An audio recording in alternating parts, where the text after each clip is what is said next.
The Trend Watcher is with Paul Smith today.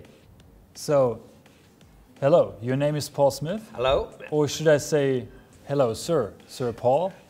I am a sir, but I prefer Paul. Here we go. Yeah. So what's your vision? I mean, what's driving you? You still own 60% of your company. You Yep. could have English tea every afternoon. Yeah. You could even move to Hamburg, which Can would you be imagine if I had English tea every afternoon? I'd have this huge stomach like this with scones and cream and jam. I'd be like, so, no. So what's driving you?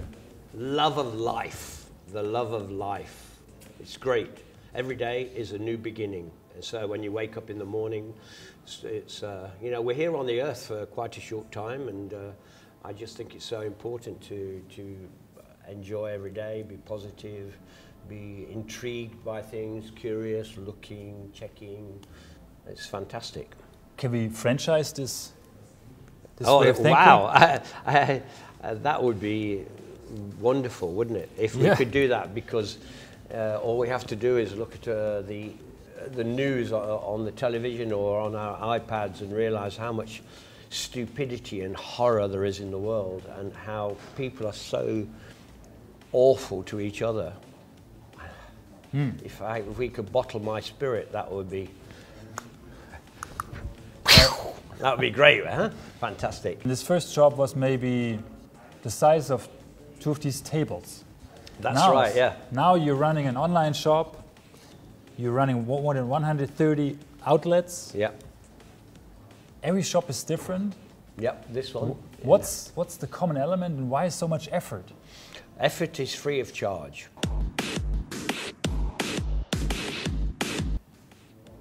That's the reason. But it costs energy, doesn't it? Yeah, but energy is free of charge as well, because you dig deep and you find the energy.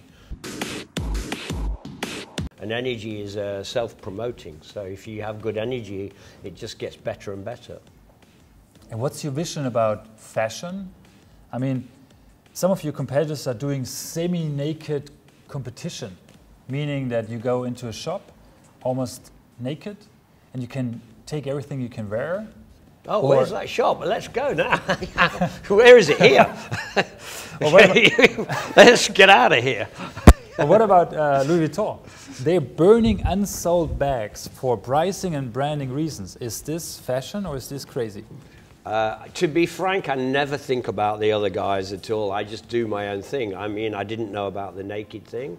I presume that's because business around the world is pretty flat for many people, because there's an oversupply of product in the world. So what about retail?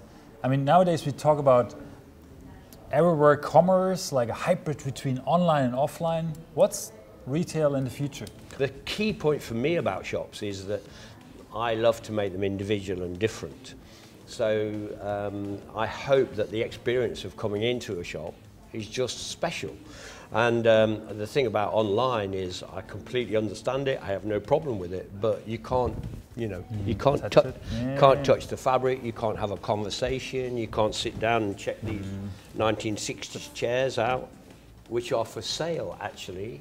These chairs, they're very beautiful. Paul Smith fabric, designed by me. So what's the definition of premium for you if Primark is taking over Regent Street, Uniqlo, the Japanese, are taking over Oxford Street or even Fifth Avenue? Beside Burberry or Hugo from Hugo Boss, or maybe you, what's premium nowadays? Luxury, premium, heritage, limited edition, vintage. They're all so overused words. You know, toilet paper has luxury written on it. So I've seen you selling, I mean, selling in a shop to I regular work in the customers. shop at the weekend. Yeah, I like the shops. So how important is your role for the team as a role model? Well, I hope it's important, because I say please and thank you, and I open doors and for people, and I take care about an honest conversation. So you hope that we say in English, rubs off, you know, onto the staff, and they say, you know, if the boss does it, then maybe they should do it. So do you think your staff knows your unique selling proposition? Whatever makes it special? I think some of them do, not all of them do. I mean, you know, we employ about 1,000 people in Europe, 3,000 people in Japan, because we have 265 shops in Japan, for instance. And the spirit is there, for sure. So looking at guys, successful guys like you, I guess, I believe, I assume that you are of high maintenance, meaning these guys can be very difficult. Not at all, absolutely not. Does this fit to you? First of all, the company motto is never assume. That's my company motto. So nobody's allowed to assume anything. We always have to double check things, and that's really helped us a lot over the years. And in terms of high maintenance, I travelled here alone. I have no bodyguard. I don't have I can't see any assistants, so I'm very low maintenance. May I be difficult for my last question? Sure. Every customer you have, every customer, maybe even them, they have 4,000 T-shirts, they have 300 pairs of shoes, sure. they have 200 jackets. Considering this, how can fashion ever be sustainable? Well, it's a big problem, because it's you know, you design things that you hope people want but don't necessarily need. That's the answer. Thank you very much for the power of this interview. The Trend Watcher is moving on to the next sexy topic, to the next mega trend. It was fun for me as well. Thank you. Bye.